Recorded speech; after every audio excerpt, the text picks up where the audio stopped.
होळीची कथा. हिरण्यकश्यप राक्षसी पुत्र होता.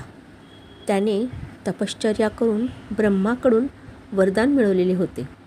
हिरण्यकश्यपने जेव्हा पृथ्वीला पटली नेण्याचा प्रयत्न केला तेव्हा विष्णूने वराह अवतार धारण करून त्याचा नाश केला.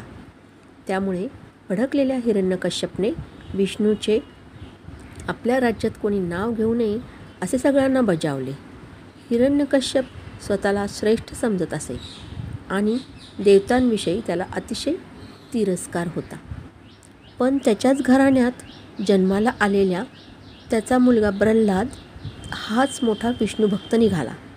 प्रल्हाद लहानपणापासूनच विष्णूचा म्हणजे नारायणाचा परमभक्त होता.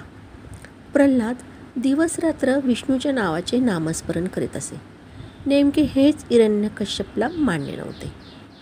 त्यामुळे त्याने प्रल्हादला त्यापासून परावृत्त करण्याचा प्रयत्न केला, परंतु प्रत्येक वेळी तो अयशस्वी ठरला. सगळे उपाय करून थकलेल्या हिरण्यकश्यपला त्याची बहीण, जिचे नाव होलिका होते, ती म्हणाली, दादा, मला तुझा त्रास बघवत नाही.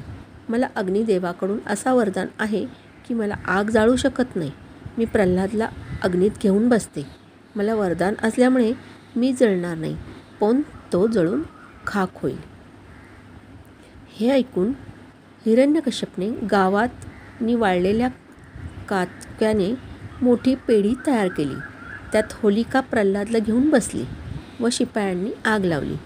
होलिका आपल्याच वरदानाच्या धुंदीत होती, परंतु प्रल्हादाच्या भक्तिसाधनेमुळे उलटेच घडले.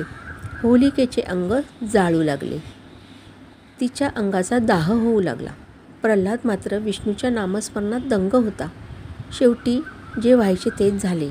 होलिका जळून खाक झाली आणि प्रल्हाद सुखरूप जिवंत राहिला.